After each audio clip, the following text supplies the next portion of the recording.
নবীর সাহাবী সাদ সালামী রাদিয়াল্লাহু তাআলা আনহুকে নবীজি বললেন, সাহাবী তোমার সঙ্গে বিয়ে হবে, শুধু বিয়ে হবে না, মদিনার জমিনের সবচেয়ে সুন্দরী যে নারী তার সাথে তোমার বিয়ে হবে। এই যে নাও। নবীজি একটা চিঠি লিখলেন, ওই চিঠিতে সাদ সালামীর ওই চিঠির মধ্যে হুরে মদিনার বাবার বরাবর একটা চিঠি লিখলেন যে আমি রাসূল তোমাকে সালাম দিয়ে বলতেছি, আমি রাসূল বলতেছি তুমি তো আমার সাহাবী, আর আমার গরিব সাহাবী সাদ সালামী, তোমার একটা মেয়ে আছে কালো, তোমার একটা মেয়ে আছে সুন্দর হুরে মদিনা, ওই মেয়েটাকে আমার কালো সাহাবী সাদ সালামীর কাছে বিয়ে দিয়ে দাও। এইভাবে সাদ সালামী আমার রাসূলের হাতের চিঠি নিয়ে হুরে মদিনার বাড়িতে গেলেন। গিয়ে দেখলেন হুরে মদিনার বাবা বাড়িতে, গিয়ে দরজার মধ্যে নক দিলেন। সাদ সালামীর কণ্ঠ শুনে হুরে মদিনার বাবা ঘর থেকে বের হলেন। বের হওয়ার পর জিজ্ঞেস করলেন, কেন এসেছো? সাদ সালামী বলেন, আমি আসি নাই, আমাকে রাসূল পাঠিয়েছেন, আর এই যে নেন একটা চিঠি রাসূল দিয়েছেন, এই চিঠিটা আপনি পড়ে দেখেন। সুবহানাল্লাহ, পড়ে সুবহান। হযরত সাদ সালামীর হাতের চিঠি ওই সাহাবী হুরে মদিনার বাবার কাছে যখন দেওয়া হলো, সঙ্গে সঙ্গে যখন তিনি চিঠি করলেন, চিঠি খুলে দেখেন নবীজির হাতের লেখা চিঠি। নবীজি চিঠিতে লিখেছেন, হুরে মদিনার বাবা, আমি জানি তোমার একটা মেয়ে আছে মদিনার সবচেয়ে সুন্দরী রূপসী হুরে মদিনা। রে হুরে মদিনার বাবা, আমি রাসূল তোমার কাছে একটা প্রস্তাব দিলাম। প্রস্তাব কে দিয়েছেন? রাসূল দিয়েছেন। কারণ রাসূলের তাজিম সাহাবীদের কাছে ছিল কিনা? হায় হায়, শুধু ছিল না, সাহাবী নবীর হাতের চিঠি দেখি চুমু দেওয়া শুরু করলেন। সুবহানাল্লাহ বল। কারণ এই চিঠি তো যেমন তেমন কেউ লেখে না, এই চিঠিও লিখেছেন মুহাম্মদ সাল্লাল্লাহু আলাইহি ওয়াসাল্লাম। এত তাজিম ছিল সাহাবীদের। সাহাবী চিঠি নিয়েই বুকের মধ্যে লাগালেন, চুমু দিলেন, কারণ আমার নবীর হাতের চিঠি। সুবহানাল্লাহ বল। সুবহান। প্রিয়রা, হুরে মদিনার বাবা চিঠি খুললেন, চিঠি লেখা সবকিছু দেখলেন, চোখের পানি ছেড়ে দিলেন। কি বলবেন সাহাবীকে? হুরে মদিনার বাবা চিন্তা করতেছেন, নবীজি সাদ সালামীকে আমার বাড়িতে পাঠিয়েছেন, নবীজি নিজে প্রস্তাব দিয়েছেন, এখন আমি কেমনে রাজি হই? কারণ আমার মেয়ে তো হচ্ছে মদিনার সবচেয়ে সুন্দরী নারী, আর সাদ সালামী তো দেখতে কালো। আমার মেয়ের জন্য মদিনার বড় বড় ফ্যামিলি থেকে বিয়ের প্রস্তাব এসেছে, আমি বিয়ে দেয় নাই, আর এখন আমি কেমনে বিয়ে দিব? আমি বিয়েতে রাজি হয়ে গেলাম ভালো কথা, যদি আমার মেয়ে রাজি না হয়, কারণ মেয়েরও তো একটা অনুমতি নেওয়ার প্রয়োজন আছে না নাই? সাহাবী চিন্তা করলেন, আর যদি এই মুহূর্তে আমি বিয়েতে রাজি না হয়ে সাহাবীকে ফেরত পাঠিয়ে দেই, আর রাসূল যদি শুনেন আমি রাজি না হয়েছি, রাসূল যদি আমার প্রতি নারাজ হয়ে যান, দুনিয়া আখিরাত সব কিছু আমার ধ্বংস হয়ে যাবে। চিন্তা আছে না নাই? অনেক চিন্তা। এইভাবে কি করবেন কি করবেন, দুই দিকের চিন্তায় ওই হুরে মদিনার বাবা নবীজির সাহাবী কি করবেন কি করবেন, চোখের পানি জোর করে ছেড়ে দিলেন। এবার সাদ সালামী বলেন, বুঝতে পেরেছি, আপনার চোখের পানি দ্বারা আমি বুঝে ফেলেছি আপনি মনে হয় রাজি নেই, আমি চলে যাই। তিনি বাড়ির থেকে বের হয়ে চলে যাবেন, আর সব কিছু হুরে মদিনা গড়ের ভিতর থেকে সব কিছু দেখতেছেন। হুরে মদিনা গড় থেকে বের হয়ে বাবাকে জিজ্ঞেস করে, বাবা কি হয়েছে, বাবা কেন কান্দো? আর কিছুক্ষণ আগে একটা লোক দেখলাম আপনার সামনে এসেছে, ওই লোকটা দেখি চেহারা বেজার করে চলে যাচ্ছে, কারণ কি আমাকে খুলে বলো। ওই সময় সাহাবী কোনো কিছু না বলে হাতের চিঠিখানা হুরে মদিনার হাতে দিয়ে বললেন, মাগো, এমন একজন রাসূল চিঠি দিয়ে পাঠিয়েছেন যিনি তার জবান থেকে কোনো কিছু এমনিতেই বলে না, ওনার জবানের কথা, একজনের কথা জবান খুলে বলেন, তিনি কে? আমার রাসূল যা বলেন আল্লাহর কথাই বলেন। সাহাবী হুরে মদিনার বাবা চোখের পানি ছেড়ে ছেড়ে বলতেছেন, মাগো, মদিনার জমিনের বড় বড় ফ্যামিলি থেকে তোর বিয়ের প্রস্তাব এসেছে, আমি বিয়েতে রাজি হই নাই, আর আজকে নবীজি একজন কালো সাহাবীকে তোর বিয়ের প্রস্তাব দিয়ে পাঠিয়েছেন। এখন আমি যদিও রাজি, কিন্তু আমি তো তোর অনুমতি নেই নাই, তুই রাজি আছিস কিনা, যার কারণে আমি কেমনে চিঠি দিয়ে সাহাবীকে দিয়ে দিব। রাসূল যদি বেজার হয়ে যান তাহলে তো আমাদের দুনিয়া আখিরাত ধ্বংস হয়ে যাবে, সেজন্য আমি চোখের পানি ছেড়ে ছেড়ে কাঁদতেছি। সুবহানাল্লাহ পড়ে সুবহান। মদিনার মহিলারা, সাহাবীরাও যেভাবে নবীর পাগল, মহিলাদের ভিতরেও নবীর মহব্বত ছিল কি ছিল না? যদি বলেন ছিল কি ছিল না? ছিল। অনেক ঘটনা আছে, আমি জানি। রাধানগরের মা বোনদের ভিতরে নবীর মহব্বত আছে না নেই? আছে। তারা ইশকে রাসূল, তারা আশিকে রাসূল। আল্লাহ যেন প্রত্যেক মা বোনদেরকে ফাতেমার মতো কবুল করে, বলেন আমিন। প্রিয় ভাইরা, হুরে মদিনা চিঠিখানা হাতের মধ্যে নিয়ে দেখে নবীজির হাতের চিঠি, চোখ লাল করে বলে, বাবা তুমি কি করলা, এতক্ষণ তুমি কি করলা? বলে কি হয়েছে? বলে এই চিঠি তো দিয়েছেন রাহমাতুল লিল আলামিন, আমাকে বিয়ের প্রস্তাব দিয়েছেন, এতক্ষণ তুমি রাজি না হয়ে তুমি কেন দাঁড়িয়েছিলে বাবা গো?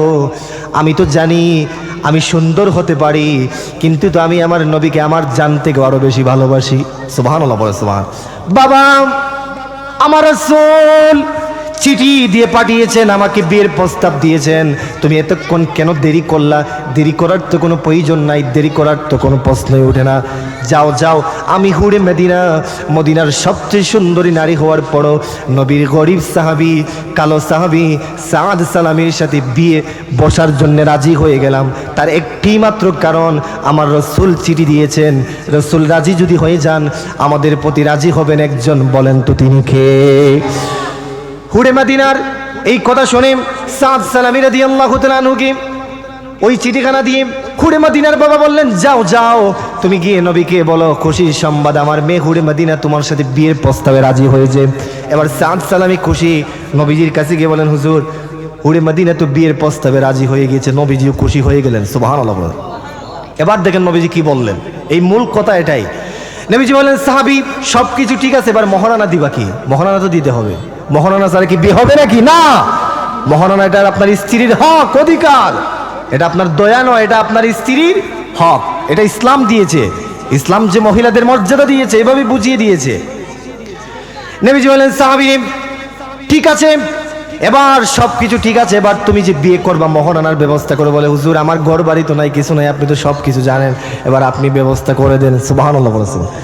আমার রাসূল বললেন, আমি কিভাবে ব্যবস্থা করব? তুমি এক কাজ করো, আমার মেয়ের জামাই সাইয়েদনা উসমানের কাছে যাও, গিয়ে বলো আমি রাসূল বলছি 200 দিরহাম যেন তোমাকে দেয়, আর আলীর কাছে গিয়ে বলো আর 200 দিরহাম যেন তোমাকে দেয়। সাদ সালামি রাদিয়াল্লাহু তাআলা আনহু উসমান রাদিয়াল্লাহু আনহুর কাছে গিয়ে বললেন, নবীজি বলছেন 200 দিরহাম আপনি দেওয়ার জন্য। আলীকে বললেন, আলী আপনি 200 দিরহাম আমাকে দেন। দুই সাহাবী 200 দিরহাম দিয়ে 400 দিরহাম নিলেন, কে দেওয়ার জন্য? মহারানা দেওয়ার জন্য। এইভাবে সাদ সালামি রাদিয়াল্লাহু তাআলা আনহু 400 দিরহাম নিয়ে আমার রাসূলের কাছে গিয়ে বললেন, হুজুর 400 দিরহাম এনেছি। নবীজি বললেন, এক কাজ করো, 200 দিরহাম বিয়ের জন্য মহারানা হিসেবে রেখে দাও, আর 200 দিরহাম দিয়ে তুমি বাজারে চলে যাও, গিয়ে বিয়ের আয়োজন করো। বিয়েতে তো অনেক কিছু করতে হবে। সুবহানাল্লাহ পড়ো, সুবহান। রাসূলের সাহাবী সাদ সালামি রাদিয়াল্লাহু তাআলা আনহু 400 দিরহাম নিয়ে মদিনার বাজারে গেলেন, বিয়ের বাজার করবেন। যখনই বিয়ে করার জন্য বাজারে প্রবেশ করলেন, হঠাৎ করে শোনেন কে যেন চিৎকার দিয়ে বলতেছে, হাইয়া আলাল জিহাদ, হাইয়া আলাল জিহাদ। নবীর সাহাবী কে আছো, তাড়াতাড়ি জিহাদের মাঠে চলে যাও, আমার রাসূল জিহাদের মাঠে রওনা হয়ে গিয়েছেন। সুবহানাল্লাহ। আশেক কাকে বলে? আশেক কাকে বলে? নবীর মহব্বত কাকে বলে? একটু দুরূদ শরীফ পড়েন, আল্লাহুম্মা সাল্লি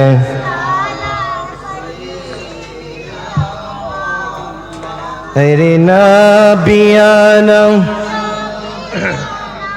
মাওলানা। ভাইরা আমি সংক্ষেপ করে নিচ্ছি, এখানে শায়ের বিন্দু সংক্ষেপ করে নিচ্ছি। যাই হোক, সাদ সালামি রাদিয়াল্লাহু তাআলা আনহু গেলেন বিয়ের বাজার করার জন্য।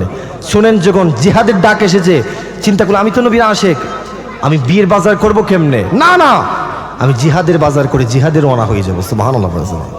এটাই হলো ইসলাম, এটাই হলো নবীর সাহাবীদের ইশক মুহাব্বত। সুবহানাল্লাহ। পড়ে ভাইরা, নবীজির সাহাবী সাদ সালামি রাদিয়াল্লাহু তাআলা আনহু বিয়ের বাজার না করে ওই 400 দিরহাম দিয়ে একটা ঘোড়া কিনলেন আর একটা তরবারি কিনলেন। বিয়ে না করে, বিয়ের বাজার না করে জিহাদের মাঠে চলে গেলেন। জিহাদ করতে করতে সাদ সালামি এক পর্যায়ে শাহাদাতের পেয়ালা পান করে পৃথিবী থেকে বিদায় হয়ে গেলেন। সুবহানাল্লাহ। কি করুণ কাহিনী। আমার রাসূল যুদ্ধ শেষ হয়ে গেল। যুদ্ধ শেষ হওয়ার পরে যারা ওই যুদ্ধে শহীদ হয়েছেন প্রত্যেক সাহাবীদের লাশ নবীজির সামনে আনা হচ্ছে। নবীজি একজন একজন করে সাহাবীদের চেহারা দেখতেছেন আর চোখের পানি ছাড়তেছেন। হঠাৎ করে নবীজির সামনে সাদ সালামির লাশ আনা হলো। আমার রাসূল সাদ সালামির লাশ দেখি চোখের পানি ছেড়ে দিলেন। বলেন, কি ব্যাপার? উনি কে? বলে, উনি তো আপনার সাহাবী সাদ সালামি। বলে, সাদ সালামির তো বিয়ে হওয়ার কথা ছিল, আমি তো বিয়ে বাজার করার জন্য সাদ সালামিকে পাঠিয়েছিলাম, এখানে কেমনে আসলো? আরেক সাহাবী বলতেছেন, হুজুর আপনার সাহাবী সাদ সালামি বিয়ের বাজার করার জন্য যখন গিয়েছেন, সেখানে শুনেছেন আপনি জিহাদে এসেছেন। এই কথা শোনার পর আপনার সাহাবী বিয়ের বাজার না করে জিহাদের বাজার করে নির্মম ইতিহাস, জিহাদের মাঠে এসে আপনার সাহাবী শহীদ হয়ে গিয়েছেন। সুবহানাল্লাহ। রাসূল আমার চোখের পানি ছেড়ে দিলেন, চোখের পানি জোর জোর করে ছেড়ে দিলেন। আমার রাসূল সাহাবীর চেহারা দেখে চোখের পানি জোর করে ছেড়ে দিয়ে কয়, আমার সাহাবী তো বিয়ের করার কথা, কিন্তু আমার কথা শুনে জিহাদের মাঠে এসেছে। সাহাবার এক কাজ করো, আমি নিজে আমার সাহাবী সাদ সালামীর জানাজার নামাজের ইমামতি করব। সুবহানাল্লাহ বল। এবং আমি রাসূল নিজে আমার সাহাবী সাদ সালামীকে কবরে রাখবো এবং আমি নিজে আমার সাদ সালামীর লাশ দাফন করব। অনেক লম্বা কথা। সাদ সালামী ইন্তেকাল করার পরে নবীজি জানাজার ইমামতি করলেন। ইমামতি করে সাদ সালামীর লাশ নিজ হাতে কবরে রাখলেন। কবরে রাখার পরে নবীজি যখন জানাজার মাঠে যাচ্ছেন, নবীজি পা উঁচু করে করে যাচ্ছেন। সাহাবারা বলেন, হুজুর আপনি কেন আপনার কদম মোবারক জমিনে না লেগে উঁচু করে করে যাচ্ছেন? কারণ কি? আমার নবী কয়, আমার সাহাবী আমার প্রতি সন্তুষ্ট হয়েছেন, আমি আমার সাহাবীর প্রতি সন্তুষ্ট হয়েছি, আল্লাহ সন্তুষ্ট হয়েছেন, যার কারণে আল্লাহ খুশি হয়ে এই মুহূর্তে আকাশ থেকে তো রহমতের ফেরেশতা নাজিল করেছেন। মদিনার জমিনে এতটুকু জায়গা খালি নাই যেখানে আমি রাসূল আমার কদম মদিনার জমিনে রাখবো। আল্লাহু আকবার, পড়ে আল্লাহু আকবার। সাদ সালামী রাদিয়াল্লাহু তাআলা আনহু ইন্তেকাল করলেন। এটাই হলো ইসলামের বিয়ের বিধান। ইসলাম বিয়েটাকে কত সহজ করেছে, আর আমরা এটাকে এতভাবে কঠিন করেছি যেটা ভাষায় প্রকাশ করার মতো নয়, যার কারণে 10 লক্ষ 15 লক্ষ টাকা ছাড়া তো কাবিন হয় না, যার কারণে বিয়ে টিকেও না বেশি দিন, কয়েকদিন পরে বিয়ে চলে যায়, বিয়ে টিকে না, সংসার টিকে না। কেন? আমাদের বিয়েতে অনইসলামিক কার্যক্রম হচ্ছে, গায়ে হলুদের নামে অনইসলামিক কার্যক্রম হয়, সারা বছর মহিলারা সাজে না, কিন্তু বিয়ের দিন মাশাআল্লাহ এমনভাবে সাজে, এটা ভাষায় প্রকাশ করার মতো নয়। আপনি যে সাজলেন, যদি একজন বেপরোয়া পুরুষ যাদেরকে দেখে আপনার জন্য হারাম, সে যদি আপনাকে দেখে, তা গুনাহ হবে না সওয়াব হবে? তাহলে এই জন্য আমাদের এই বিয়েগুলোতে শান্তি হয় না। এই জন্য কয়েকদিন পরে, বিয়ের কয়েক সপ্তাহ যাওয়ার পরে বউ শাশুড়ির যুদ্ধ আছে না নেই? বউ শাশুড়ির যুদ্ধ, শাশুড়ি একদিকে, বউ আর একদিকে। শাশুড়ি ছেলেকে প্রশ্ন করে কয়, তুই তোর কাছে তোর বউ বেশি প্রিয় না আমি বেশি প্রিয়? এখন ছেলে পড়ছে মহা মুসিবত, ছেলে কি করবে? এটা কি কোনো প্রশ্ন হলো নাকি? এইরকম অনইসলামিক কার্যক্রমের কারণেই আমাদের সমাজ অসুন্দর হয়ে যাচ্ছে। এই জন্যই আমি আপনাদেরকে ধন্যবাদ জানাচ্ছি, আপনাদের মোবারকবাদ জানাচ্ছি। আমি আপনাদেরকে এটা বলবো, এই যে আয়োজন করেছেন, এইরকম আয়োজন সমাজে পাড়ায় পাড়ায়, মহল্লায় মহল্লায়, বাড়িতে বাড়িতে হওয়ার দরকার আছে না নাই? আর জোরে বলেন, আছে না নাই? কারা কারা রাজি আছেন দেখে হাত তুলেন। নারে তাকবীর, নারে রিসালাত, আহলে সুন্নাত ওয়াল জামাত। হাত নামান, হাত। আমাদের বিয়েতে গায়ে হলুদ করব না, ইসলামিক গজল সন্ধ্যা করব। এখানে শায়ের বিন্দু আসবেন, নাতে রাসূল হবে, কোরআন তেলাওয়াত হবে, বিয়েতে রহমত দিবেন কে? আর না হয় গায়ে হলুদ দিয়ে বিয়ে করবেন। খবরদার যুবক, যুবক তোমাকে বলছি, যুবক তুমি যদি তোমার বিয়েতে গায়ে হলুদ করাও, অনইসলামিক কার্যক্রম করাও, কিছুদিন পরে তোমার ঘরে ভালো কোনো সন্তানের আশা করা যায় না। অনইসলামিক কার্যক্রম করবা, ওখানে ভালো কোনো সন্তান আসবে না। তুমি বিয়েটা শুরু করো নবীর সুন্নাত মোতাবেক, যেভাবে নবীজি বলেছেন বিয়েটা তুমি করো।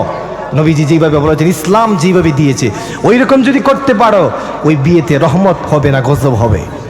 আপনি কি চান আপনার বিয়েতে গজব হবে? এটা কি আপনি চান? সবাইকে প্রশ্ন করি যে আপনি কি চান আপনার বিয়েতে গজব নাজিল হোক? সবাই কইব, হুজুর আমরা রহমত চাই। তো রহমত দেওয়ার মালিককে? এখন রহমত নাজিল হবে আল্লাহর সন্তুষ্ট কাজ করলে না অসন্তুষ্ট কাজ করলে? এখন আপনি বলেন, গান বাদ্য করলে আল্লাহ রাজি হয় না বেজার হয়? খুশি হয় না লানত দেয়? সুতরাং যে বিয়েতে আল্লাহ বেজার হয়, ওই বিয়েতে আল্লাহর রহমত আসতে পারে। আর যদি বলেন আসতে পারে? এই জন্য প্রিয় ভাইরা, আসুন আমরা অপসংস্কৃতিকে দূর করি, ইসলামী মূল্যবোধ সৃষ্টি করি, ইসলামী সংস্কৃতি আমরা পাড়ায় মহল্লায় তৈরি করি। আর তার মহল্লার মানুষ জাহান্নামে যাবে, তাদেরকে বুঝান যেটা আমার দায়িত্ব, কু আনফুসাকুম ওয়া আহলিকুম নারা, আমি নিজে বাঁচতে চাই, আপনাদেরকে বাঁচাতে চাই। সুতরাং এই গায়ে হলুদের নামে অনইসলামিক কার্যক্রম না করে এইরকম অনুষ্ঠান করেন। আমি বিশ্বাস করি আজকের আয়োজন, আজকের অনুষ্ঠান এই এলাকার জন্য একটা মাইলফলক হয়ে থাকবে, এবং আমি বিশ্বাস করি এলাকার মহল্লার ঘরে ঘরে আগামী যত বিয়ে হবে এরকম অনুষ্ঠান হবে। আল্লাহ যেন সকলকে বুঝার, আমল করার তৌফিক দান করেন, বলেন আমিন। যদি আমার কথায় অনেক কথা শক্ত, অনেক কথা বলে ফেলেছি, এটা আপনাদের হেদায়েতের জন্যই বলেছি। যদি আমার কথায়, আমার আচার আচরণে, আমার ভঙ্গিতে যদি আপনারা কষ্ট পেয়ে থাকেন, আমি আপনাদের কাছে ক্ষমা প্রার্থনা করে আমি এখানেই আপনাদের কাছে দোয়া চেয়ে, আপনাদেরকে দোয়া করে আমি বিদায় নিচ্ছি। আল্লাহ তাআলা যেন আমাদের সকলের আশা বসাকে কবুল আর মঞ্জুর করেন, আর যে বিয়ে, আল্লাহ যেন তাদের দাম্পত্য জীবনকে সুন্দর করে দেন, বলেন আমিন। সুবহান রাব্বিকা রাব্বিল ইজ্জাতি আম্মা ইয়াসিফুন ওয়া সালামুন আলাল মুরসালিন ওয়ালহামদুলিল্লাহি সংক্ষিপ্ত একটু মোনাজাত করি আল্লাহুম্মা আমিন রব্বানা যালামনা আনফুসানা ওয়া ইল্লাম তাগফির লানা ওয়া তারহামনা লানাকুনান্না মিনাল খাসিরিন। আল্লাহ, আজকের এই অনুষ্ঠানকে তুমি কবুল করে নাও, আমাদের হাজিরিকে কবুল করে নাও। এই এলাকা মহল্লা ছেড়ে যত মানুষ কবরে, প্রত্যেকের কবরের বেহেশতের বাগান বানিয়ে দাও। আল্লাহ, এলাকার মানুষদেরকে পরিবর্তন করে দাও, নামাজি বানিয়ে দাও, দিনদার বানিয়ে দাও, আশিক রাসূল বানিয়ে দাও, নবীর মহব্বতের পাগল বানিয়ে দাও, আহলে বায়তের মহব্বতের পাগল বানিয়ে দাও।